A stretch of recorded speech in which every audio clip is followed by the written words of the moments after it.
Minho pressed his face against the cold window of the transport ship. Stars filled the darkness outside, more stars than he had ever seen from Earth. Next to him, his little sister Hana bounced in her seat, trying to see over his shoulder. "Is that it?" Hana asked, pointing at a bright spot in the distance. "I think so," Minho said. The bright spot was getting bigger. Soon they could see it was not a planet, but a huge space station. It looked like a giant wheel spinning slowly, in space. Lights blinked along its edges like tiny jewels. "Welcome to Nexus Academy," said the pilot. His voice came through speakers in the walls. "Please prepare for docking." Minho felt his stomach drop as the ship changed direction. He grabbed Hana's hand. She was only 10 years old, 2 years younger than him. Their parents had been so proud when they were chosen for the Galactic Education Exchange program. Earth had just joined the galactic community. Minho and Hana were the first human children to attend school with aliens. But now, looking at the massive station, Minho felt very small and very far from home. The ship docked with a soft bump. A door opened with a hiss of air. Minho and Hana picked up their bags and walked into the station. The hallway was huge, with a ceiling so high Minho could barely see it. Strange writing covered the walls in different colors and shapes. "Human children?" A voice spoke behind them. They turned around. A tall, thin creature stood there. It had blue skin and 4 arms. Its head was shaped like a triangle, with 3 eyes arranged in a line across its face.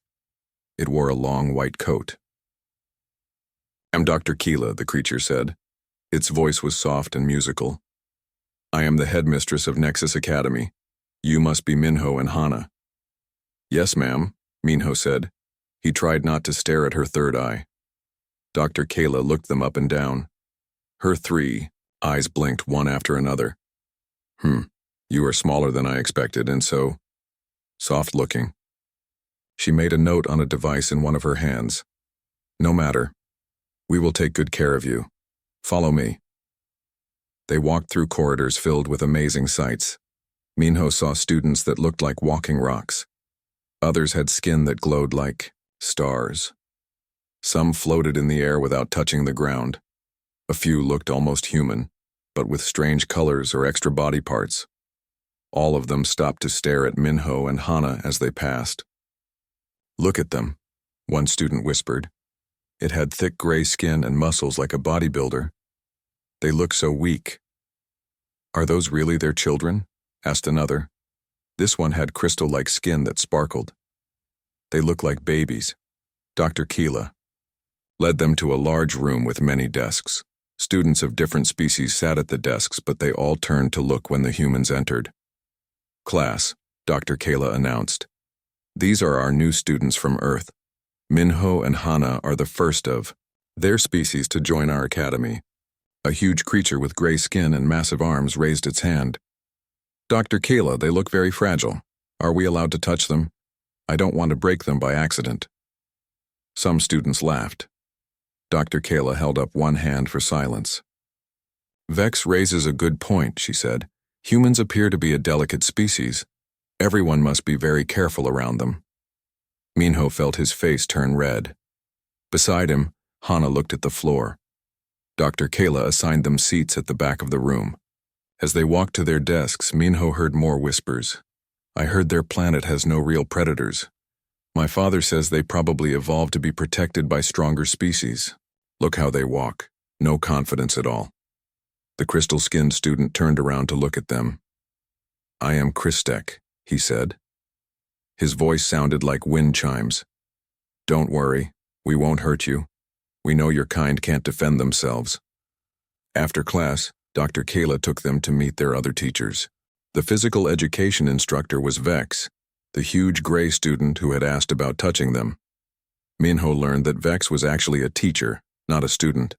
He was young for his species, which lived much longer than humans. "Physical education," Vex said, looking down at them. He was at least 8 feet tall and as wide as a door. "This will be challenging for you." He made notes on his tablet. "I think we should start you in remedial classes. Basic movement. Simple breathing exercises. We don't want you to hurt yourselves." But we play sports on Earth, Hana said quietly. I run track at my school. Vex laughed. It sounded like rocks falling down a mountain. Track? You mean you run? For fun? He laughed again. How amusing. Well, we'll see what you can do, little human. Their next teacher was Ms. Aqua, who taught survival skills. She looked like a cross between a fish and a person, with scales and gills on her neck. She lived in a tank of water and spoke through a translator device. Survival skills, she said, bubbles rising around her words. This is very important for all species, but humans. She looked at them through the glass of her tank. I'm not sure you can handle our basic course. Your species seems very limited. She assigned them to survival skills for protected species, along with a few other students who looked like small furry creatures. The day continued like this. Every teacher looked at them with the same expression. Some seemed worried, like they might break. Others seemed curious, like they were interesting pets. A few seemed almost sorry for them. By dinner time, Minho and Hana sat alone in the cafeteria. Around them, groups of alien students ate together and talked in their various languages. Some ate things that glowed. Others absorbed energy directly from special lights. A few ate what looked like rocks. Minho and Hana ate food from Earth that their parents had packed for them. Sandwiches and fruit seemed very simple compared to what everyone else was having. I want to go home, Hana whispered. Minho looked around the cafeteria. Students were still staring at them and whispering. He heard words like weak and fragile and primitive in several different languages. Me too, he said. But Mom and Dad said this was important. We're representing all of Earth. I don't feel very important, Hana said. I feel like everyone thinks we're stupid. A group of crystal students walked by their table. Kristek was with them. Look at them eating their simple food, one said. So primitive. I heard their planet doesn't even have energy weapons, said another. They fight with metal sticks. How did they even build spaceships? Kristek wondered. They must have had help from a more advanced species. After dinner, Dr. Kayla showed them to their room. It was small but comfortable, with 2 beds and a window that looked out at the stars. Your first day seemed to go well, Dr. Kayla said. Don't worry about the other students. They will get used to you in time. She paused at the door. I must ask, are there any special care instructions for your species? Do you need softer beds? Extra protection? We want to make sure you don't get injured. We're fine, Minho said. We don't need anything special. Dr. Kayla looked doubtful. Well, if you're sure. Remember, if you feel overwhelmed or scared, just call for help. We understand that your species isn't used to challenging environments.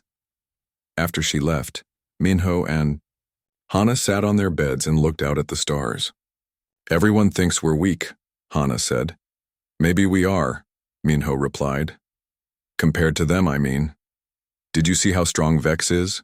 And Kristek can make light with his hands. What can we do? Hana was quiet for a long time. Finally, she said, Remember what Grandpa Dongwu told us before we left? Minho nodded. Their grandfather had fought in a war when he was young. He had told them many stories about surviving difficult times. He said that being strong isn't just about muscles, Hana continued. He said humans are strong in different ways. I hope he's right, Minho said. Because tomorrow we have our first physical education class with Vex, and I don't think he's going to go easy on us.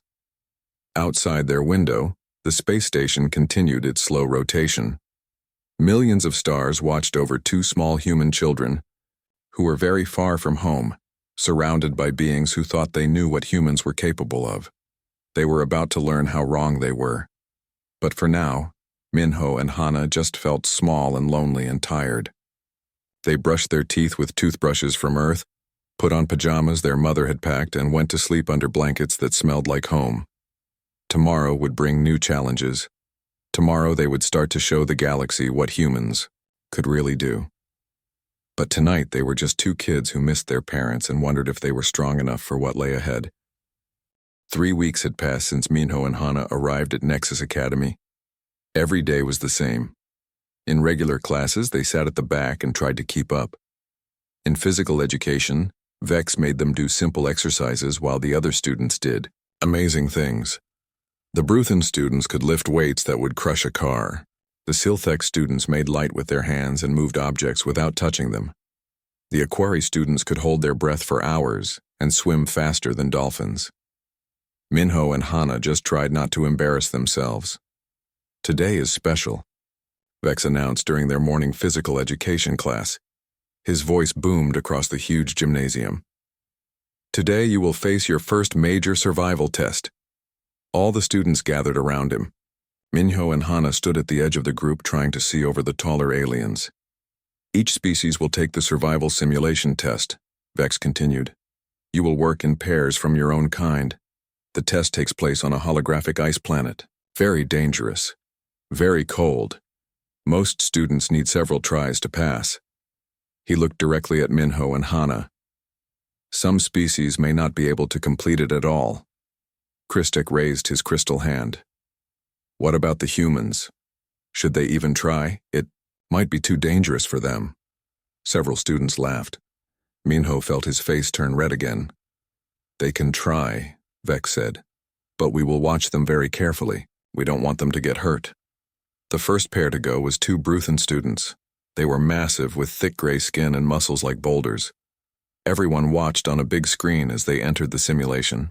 The holographic world looked terrible. Snow fell heavily from a dark sky. Ice covered everything. The wind howled so loud they could hear it through the speakers. The two Bruthens used their great strength to break through ice walls and carry heavy supplies. But after 6 hours, they were breathing hard and moving slowly. After 10 hours, they found shelter and decided to rest. Respectable, Vex noted. They will reach their goal in about 40 hours if they keep this pace. Next came two Silthek students, including Kristek. They used their light powers to melt ice and create energy, shields against the wind. They moved faster than the Bruthens, but had to stop often to rest their powers. 36 hours, Vex predicted. Very good for Siltheks.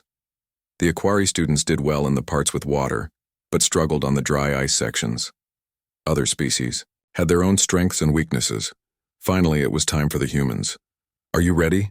Dr. Kayla asked Minho and Hana. She looked worried. Remember, if it becomes too difficult, just call for help. We can stop the simulation any time. We're ready, Minho said, though his heart was beating fast. They stepped into the simulation chamber. Immediately, the world around them changed. Cold air hit them like a punch. Snow swirled everywhere. The wind tried to knock them down. Minho looked around. They stood next to a crashed spaceship just like in the test description. Broken metal and scattered supplies lay in the snow. In the distance, barely visible through the storm, was a mountain. That was where they needed to go. Okay, Hana said, her breath making clouds in the cold air. What do we do first? Outside the simulation, all the alien students and teachers watched the screens. They expected to see the humans panic or call for help immediately. Instead, they saw something else. Minho walked calmly to the crashed ship and began looking through the wreckage. We need tools, he said, and something to carry water. Hana nodded and started gathering pieces of metal and fabric. We should make a shelter first. Grandpa Dongwu always said shelter comes before everything else. Who is Grandpa Dongwu? Vex asked Dr. Kayla. I don't know, she replied, watching the screen with growing interest. In the simulation, Minho found a piece of curved metal. He used a sharp fragment to cut holes in it, then tied fabric strips through the holes. In minutes, he had made a crude but functional backpack. Hana took larger pieces of metal and began building something against the side of the crashed ship. She used smaller pieces to hold the larger ones in place, creating a windbreak. Then she gathered insulation from inside the ship and made a warm space inside. How do they know how to do this? Kristek asked. We never taught them these skills. On the screen, Minho was working on something else. He had found some wire and was bending it into strange shapes.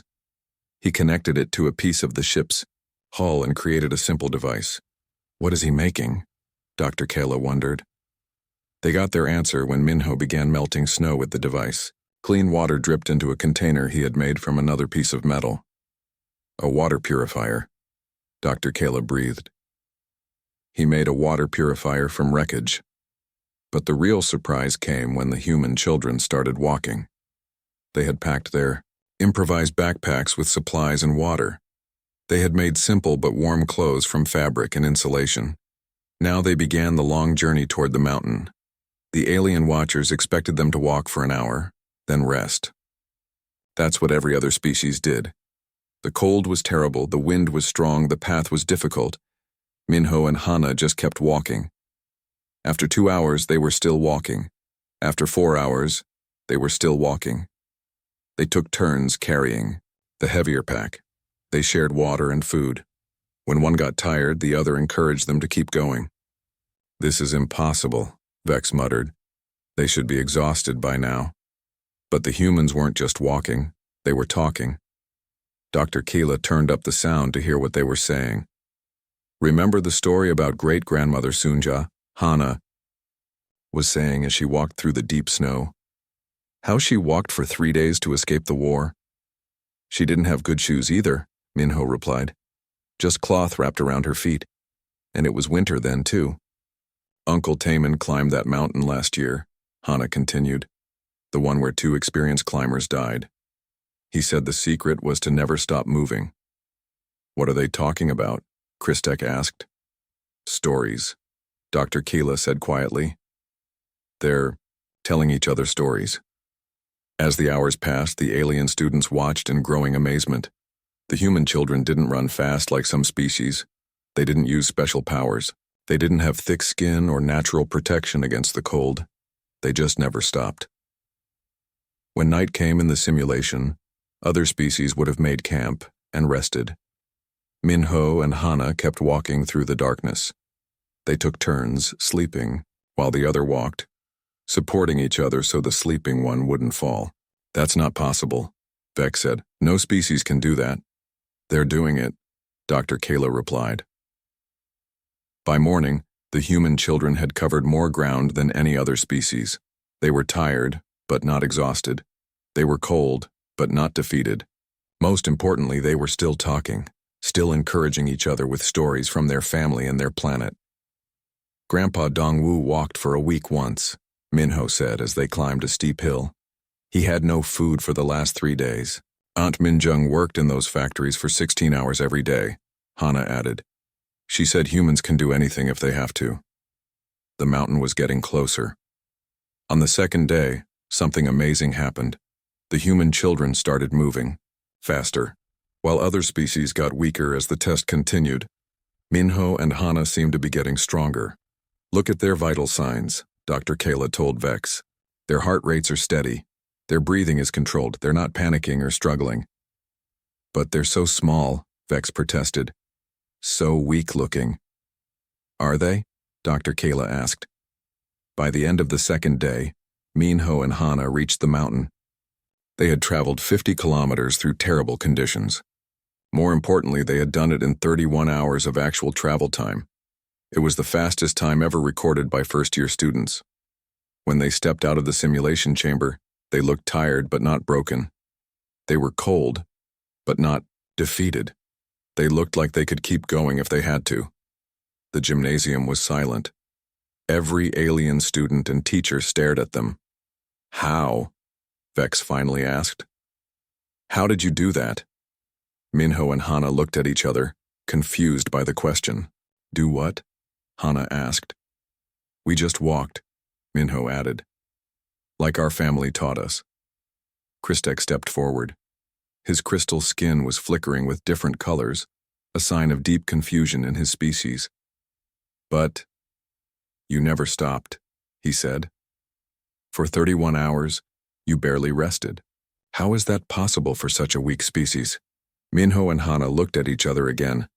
Then Hana smiled. "We're not weak," she said simply. "We're human." The alien students began talking all at once. Some were excited, some were worried. All of them were looking at the 2 human children with new eyes.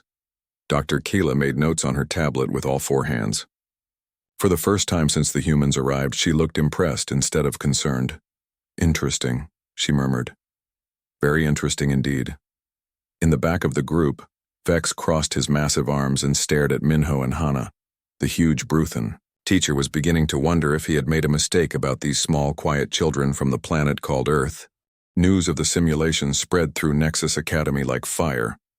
In every classroom, students whispered about the 2 human children who had beaten the survival test. But many still didn't believe it. It was just luck, Kristek told his Silthek friends during lunch. They probably got an easier version of the test. Or maybe the simulation was broken, said Thok, a young Bruthan who was almost as big as Vex. There's no way those tiny humans could outperform real species. Dr. Kayla heard these whispers in the hallways. She had watched the simulation recording 10 times. She had checked all the equipment. The test was real, and the humans had truly amazed everyone. But the alien students needed proof they could see with their own eyes. I have an idea, Kristek announced during their alien culture class. We should test the humans ourselves.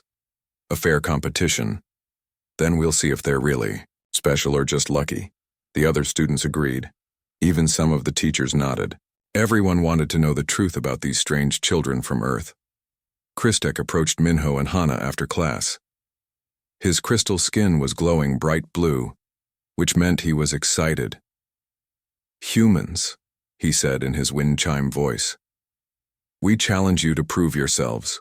4 contests. Strength, speed, intelligence, and courage. What do you say? Minho looked at Hana. They both felt nervous, but they also felt something else. They were tired of being treated like weak babies. Okay, Minho said. We accept. The first contest was strength. It took place in the gymnasium with all the students watching. Thok represented the aliens. He was 7 feet tall and his arms were as thick as tree trunks. This will be quick, Thok laughed. He picked up a weight that was heavier than a small car. He lifted it over his head easily. Minho stepped up. The weight was too heavy for him to even move. The alien students laughed. See? Kristek said. They are weak after all. But Vex held up his hand. Wait, let's try a different test. He brought out a smaller weight, still heavy, but something a human could lift. Carry this weight, he told both contestants. See how far you can go. Thok picked up the weight and walked across the gymnasium. After 2 trips around the room, he was breathing hard. After 4 trips, he had to stop. 17 minutes, Vex announced. Good time, Thok. Now it was Minho's turn. He picked up the weight. It was heavy for him, but not impossible. He started walking. After 17 minutes, he was still walking. After 30 minutes, he was still walking. The alien students stopped laughing and started watching carefully. How is he still going? Thok asked, breathing heavily from his own effort. Minho kept walking. His face was red and sweat covered his forehead, but his steps were steady. He wasn't fast, but he never stopped. Tell me about Cousin Deho, Hana called out to encourage him. Deho works in the Mars mines, Minho said, still walking with the weight. 12-hour shifts in gravity suits. He's been doing it for 3 years. What are they talking about? Dr. Keela asked. Stories, Vex said thoughtfully. They always tell stories. Minho walked for 1 hour before finally setting down the weight. The gymnasium was silent. The second contest was speed. A young Aquari named Splash volunteered to race Hana. Aquari were known for being very fast swimmers and decent runners. Short race or long race? Splash asked through her water mask. Long race, Kristek said quickly. He wanted to see the humans fail. The race was 10 laps around the academy's track. Splash took off like lightning. She was twice as fast as Hana and quickly pulled ahead. But something strange happened. After 3 laps, Splash started to slow down. After 5 laps, she was breathing very hard. After 7 laps, she was struggling. Hana had been running at the same steady speed the whole time. She wasn't fast, but she never got tired. She caught up to Splash at lap 8 and passed her at lap 9. Impossible, Splash gasped as Hana crossed the finish line first. How are you not tired? I am tired, Hana said, breathing deeply but not gasping. But my Aunt Minjung always said being tired isn't the same as being finished. Who is Aunt? Minjung? Splash asked. She ran marathons, Hana explained, even when she was 60 years old. She said humans are built for the long run, not the short sprint. The third contest was intelligence. This was held in the classroom with puzzles and math problems. The alien students were confident they would win this one easily. But Minho and Hana surprised them again. They didn't solve problems faster than the aliens, but they solved them differently. When faced with a puzzle that seemed impossible, they didn't give up. They tried new approaches. They worked together. They kept thinking until they found an answer. Humans are persistent thinkers, Dr. Keela noted in her tablet. They don't accept that problems can't be solved. The final contest was courage. This was the test that would change everything. Vex led all the students to a special room with holographic projectors. This room creates the most frightening creatures from each species' homeworld, he explained. Predators that your ancestors feared. The test is simple. Walk through the room without running away. The alien students went first. Each one faced creatures from their own planet that made them afraid. Most ran away quickly. A few managed to walk halfway through before their fear became too strong. Kristek was brave. He made it 3/4 of the way through his test before a holographic creature that looked like living shadow made him scream and run. That was very good, Vex said. Few students make it that far on their first try. Now it was time for the humans. Minho and Hana entered the room together. The holograms began to appear around them. The aliens watching on screens outside gasped. The creatures were terrible. Huge cats with long teeth. Massive bears with claws like knives. Snakes that could kill with one bite. Wolves that hunted in packs. But Minho and Hana didn't run. They didn't even seem very scared. Remember what Grandpa Dongwu taught us, Minho said calmly, as a holographic tiger appeared in front of them. These things used to hunt our ancestors. But our ancestors survived, Hana added, walking around the tiger projection. They fought back with sticks and stones and won. The alien students watched in amazement as the human children walked through the room. When creatures appeared, they didn't panic. They looked for ways around them. They picked up objects to use as tools. They worked together to solve each challenge. Grandmother Sunja saw real tigers during the war, Hana said as they passed another predator. She hid in the forest for days while soldiers looked for her. Uncle Taman climbs mountains where bears live, Minho added. He says you just have to be smart and stay calm. What kind of planet do they come from? Kristek whispered to Dr. Kayla. I don't know, she replied, but I'm starting to think we should find out. The human children reached the end of the room. They had faced every holographic predator without running, without screaming, without giving up. When they came out, the alien students stared at them in silence. How? Splash finally asked. Those creatures were designed to trigger the deepest fears in young minds. How were you not afraid? Minho and Hana looked at each other, then at the group of alien students. We were afraid, Hana said honestly. But being afraid doesn't mean you have to run away. Our great-great-grandfather Ji-hoon fought in a war when he was 16, Minho added. Grandmother Sunja survived when bombs fell on her city. Uncle Taman climbs mountains that kill people. Every human family has stories like this, Hana continued. Our parents told us these stories so we would know that humans can survive anything. Dr. Kayla stepped forward. Her 3 eyes were blinking rapidly, a sign of deep thought in her species. These stories, she said slowly. Your families tell you stories about surviving terrible things? Of course, Minho said. Doesn't everyone? The 4 alien students looked at each other. Their families told stories too, but different kinds of stories. Stories about comfortable lives on peaceful planets. Stories about avoiding danger, not facing it. I need to research your planet, Dr. Kayla said quietly. I need to understand what kind of world creates children like you. Kristek's crystal skin was flickering through many colors now. In his species, this meant confusion and fear. You're not weak at all, are you? He asked. Minho shook his head. We tried to tell you. We're not weak. We're just different. Your planet. Thok said in his deep voice. What is it like? Hana smiled. It's beautiful, but it's also very dangerous. Our ancestors had to be strong to survive there. How dangerous? Dr. Kayla asked. Well, Minho said, thinking. There are earthquakes and storms and volcanoes, wild animals that hunt people, diseases that kill millions, wars that last for years.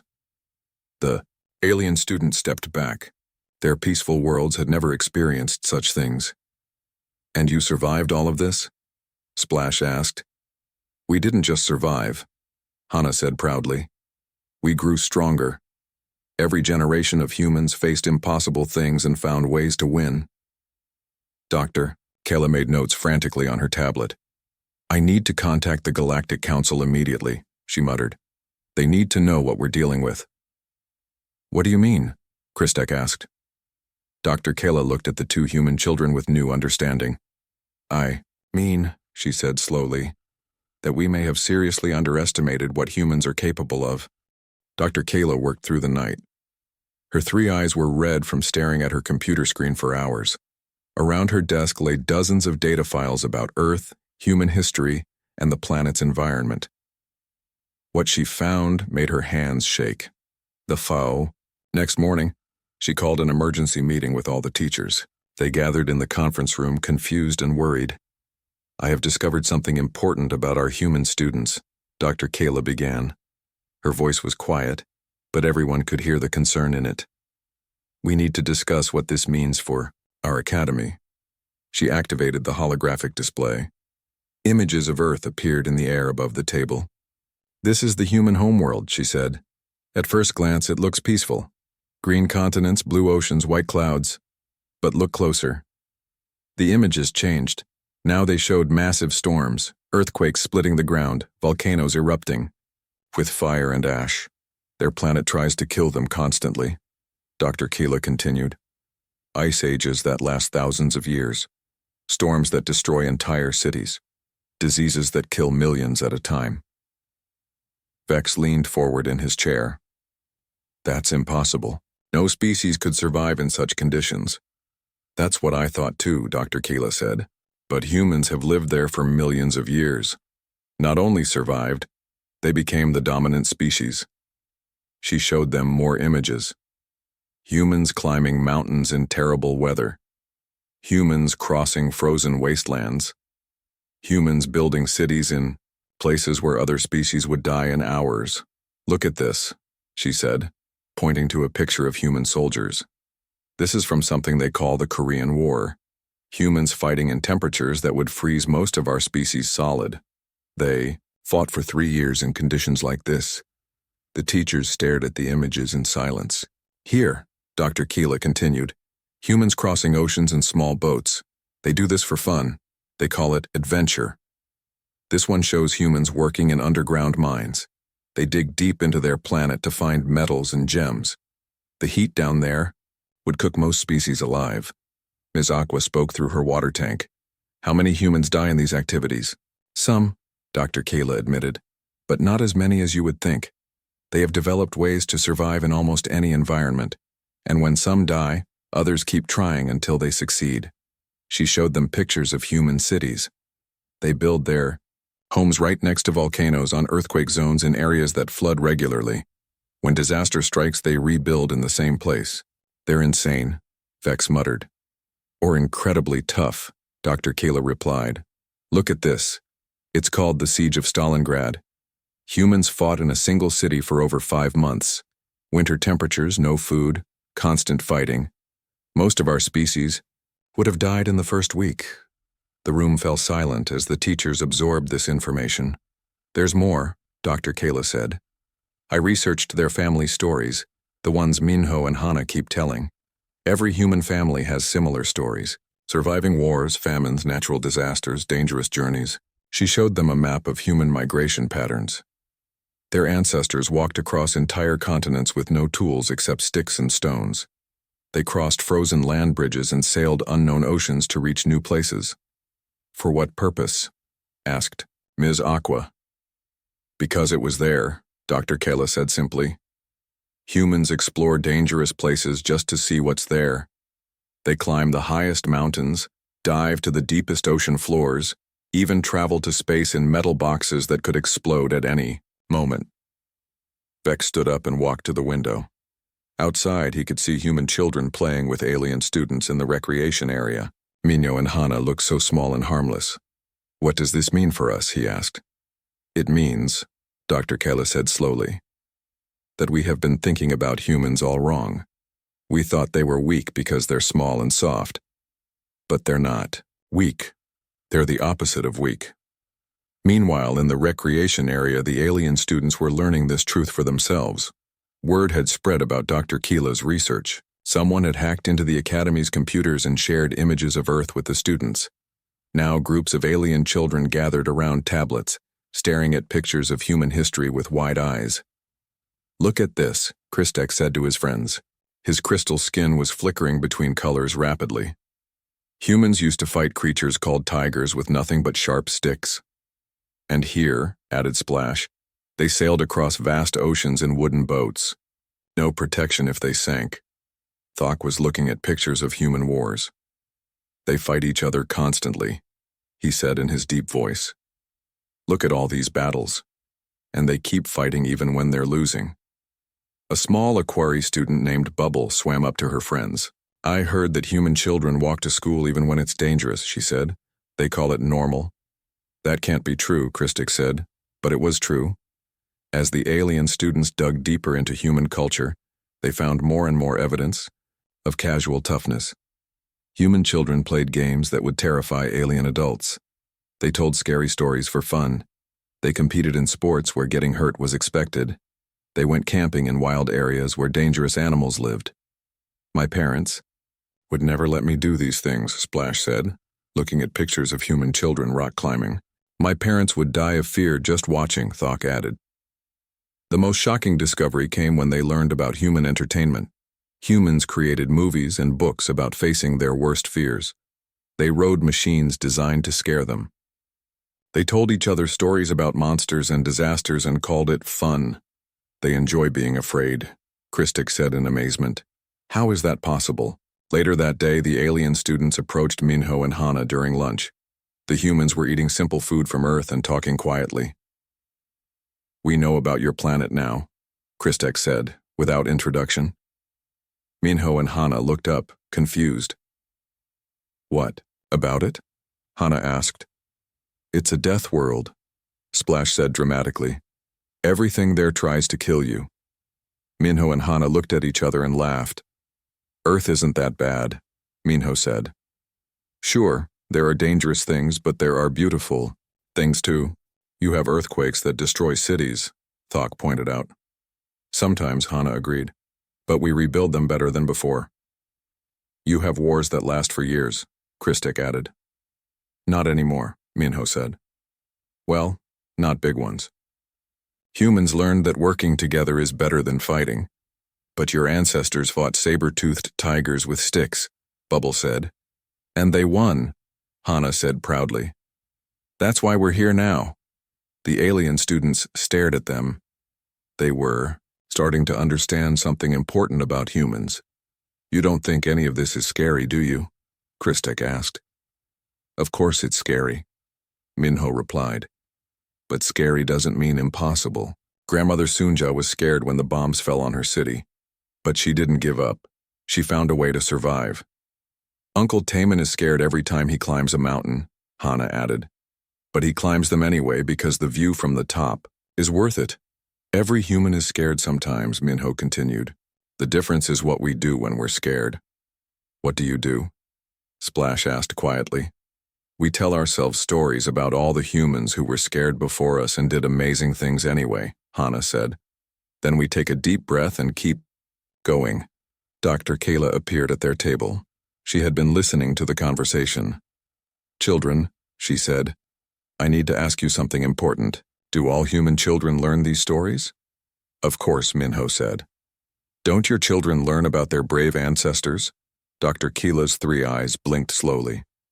"Our children learn about our peaceful history. We tell them how our ancestors avoided danger and lived comfortable lives." That sounds nice, Hana said politely. But how do they learn to be brave? The question hung in the air. Dr. Kayla realized that most galactic species had never needed to teach their children about bravery. Their worlds were safe. Their histories were peaceful. Their greatest challenges were academic or artistic, not matters of life and death. They don't, Dr. Kayla said quietly. They don't learn to be brave because they've never needed to be. Oh, Minho said. He looked sorry for the alien students. That must make life very scary when bad things do happen. What do you mean? Kristek asked. Well, Hana explained, if you've never practiced being brave with small things, how do you handle big scary things when they come? The alien students had no answer for this. That evening, Dr. Keela sent her report to the Galactic Council. Her recommendation was clear. Humans should be immediately included in all emergency response and exploration programs. But she also included a warning. Humans appear to be adapted for crisis survival in ways we have never seen before. There, children demonstrate psychological resilience that our species cannot match. We must reconsider our understanding of what makes a species advanced. As she finished typing, she looked out her window at the recreation area. Human children were playing with alien children, teaching them games from Earth. The aliens were laughing, but Dr. Keela could see they were also learning something new. They were learning that sometimes the best way to have fun was to be a little bit brave. For the first time since humans arrived at Nexus Academy, Dr. Kayla wondered who was really learning from whom. Instead of sitting in the back of classrooms, the human children now helped teach special classes. Instead of being treated like fragile pets, they were respected as experts in survival and endurance. Today, we will learn about persistence hunting, Hana announced to a group of alien students in the gymnasium. She stood confidently in front of the class, no longer the scared little girl who had arrived months ago. The alien students listened carefully. Among them was Kristek, whose crystal skin glowed with interest instead of doubt. Persistence hunting is how humans caught animals that were faster and stronger than us, Hana continued. We didn't try to be faster, we just never gave up. She led them to the track. Kristek, you run very fast for short distances. Show everyone. Kristek ran around the track like lightning. He completed 1 lap in amazing time, but then he had to stop and rest. Very good, Hana said. Now watch what humans do differently. Hana started running. She wasn't fast like Kristek, but she ran at a steady pace. After 1 lap, she kept going. After 5 laps, she was still running at the same speed. After 10 laps, Kristek was staring in amazement. How? He asked when she finally stopped after 20 laps. Our ancestors had to chase animals for hours or days to catch them, Hana explained. The animals were faster, but they had to rest. Humans just kept following until the animals got too tired to run anymore. That's terrifying, whispered Splash from her water tank. Not terrifying, Hana said with a smile. Just practical. When you can't be the strongest or the fastest, you have to be the one who never gives up. Meanwhile, in another classroom, Minho was teaching improvised engineering to a group of fascinated alien students. The key is to look at everything as a potential tool, he explained, standing next to a table covered with random objects. Broken electronics, pieces of fabric, empty containers, and bits of metal were scattered across the surface. But these are just garbage, Thok said, picking up a bent piece of wire. To you, maybe, Minho said. To humans, these are building materials. He picked up the same piece of wire and began bending it. Within minutes, he had created a small tool that could pick up other objects. He combined it with a piece of fabric and a container to make a simple but effective device for carrying things. My grandfather Dongwu fixed his car with a coat hanger and some tape once, Minho said as he worked. It lasted for 5 years. Why? Didn't he just buy new parts? Asked Bubble. Because humans learn to make things work with what they have, Minho explained. Sometimes you don't have the right tools, the right materials, or enough money, but you still need to solve the problem. The alien students watched in amazement as Minho turned the pile of garbage into useful tools. Each creation was simple, but it worked. This is how human spaceships are famous for impossible repairs, Dr. Keelan noted from the back of the room. They fix critical systems with whatever they can find. But the biggest change at Nexus Academy wasn't in what the humans taught. It was in how the alien students had started to think. Inspired by human stories and attitudes, they began pushing past their previous limits. Christek discovered he could hold energy constructs for much longer if he remembered Hana's story about her ancestor Myung-ja, who worked 16-hour factory shifts during wartime. Thok learned to think strategically instead of just using brute force. He started winning combat simulations by using patience and planning, just like Minho's grandfather Woojin had succeeded in business by outsmarting larger competitors. Even quiet Splash found new courage. She volunteered for the advanced swimming program that she had been too scared to try before. When asked why, she said, "If human children can face tigers with sticks, I can handle swimming in deeper water." The real test of this change came during the year-end challenge. Every year, Nexus Academy sent its students on a month-long expedition to explore an uncharted world. This year, they had chosen a planet with thick forests, dangerous weather, and unknown life forms. In previous years, each species worked separately, using their natural advantages. Bruthans handled heavy lifting. Silthex provided energy and light. Aquari dealt with water-related challenges. This year was different. We should work together, Christek suggested during the planning meeting, like the humans do. "What do you mean?" asked Vex, who was leading the expedition. "Humans always work as a team," Christek explained. "They tell each other stories to stay brave, they share their strength when one gets weak, and they never leave anyone behind." "That's true," Splash agreed. "I've watched them. When Minho gets tired, Hana encourages him with family stories. When Hana faces something scary, Minho reminds her about their brave ancestors." Thok nodded his massive head. "And they always help each other carry things even when they're tired themselves."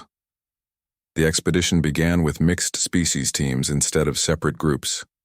Human children worked alongside alien children, each contributing their unique abilities.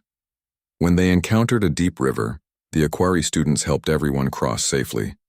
When they needed to move heavy rocks, the Bruthan students provided strength. When they needed light in dark caves, the Silthex students created illumination. But when the teams faced their biggest challenge, it was human attitudes that saved them. A massive storm hit the planet, with winds strong enough to knock down trees and rain that turned the ground to mud. Most of the alien students wanted to find shelter and wait for the storm to pass. "We can't stop now," Hana said firmly.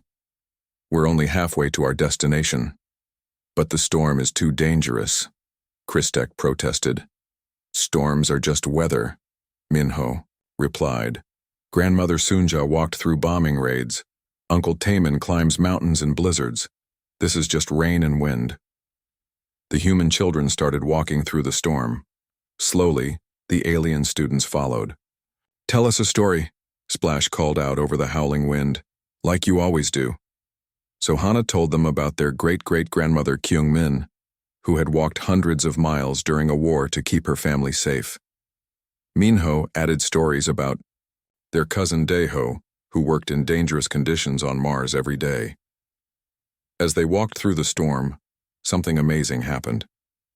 The alien students began telling their own stories. Not comfortable stories about peaceful times, but new stories about times they had been brave. Christek told about the time he had helped rescue other students during a station emergency. Thok shared how he had protected smaller students from bullies. Splash described swimming in dangerous currents to help a friend. "We're making new stories," Bubble realized as they pushed through the wind and rain. Stories about being brave like humans. They reached their destination 3 days early, despite the storm. More importantly, they had discovered something new about themselves. The expedition mapped an entire continent, made contact with several new species, and established peaceful relationships that would last for years. But the real victory was personal. "I never knew I could be that brave," Christek said as they returned to the academy. "You were always that brave," Hana replied. "You just needed to practice." On graduation day, the academy held a ceremony for All the students who had completed their year of galactic education. Dr. Kayla stood at the podium to address the crowd of families and teachers who had come to watch. Her 3 eyes looked out over the mixed group of human and alien students sitting together. "This year has taught us something important," she began. "We thought we understood what makes a species advanced. We measured strength, intelligence, and natural abilities." She paused and looked directly at Minho and Hana. "But we forgot to measure something else. We forgot to measure the strength that comes from refusing to give up, the intelligence that comes from learning from failure, the ability that comes from helping others when they need it most." The crowd was silent, listening carefully. "Our human students have taught us that true strength isn't about what you can do when everything is easy. True strength is about what you do when everything seems impossible." She gestured to all the students. "Today, all of our graduates carry this lesson with them. They have learned that they are capable of more than they ever imagined." Christek stood up to give the student speech. His crystal skin glowed with confidence. "When the human children first arrived, we thought they were weak," he said.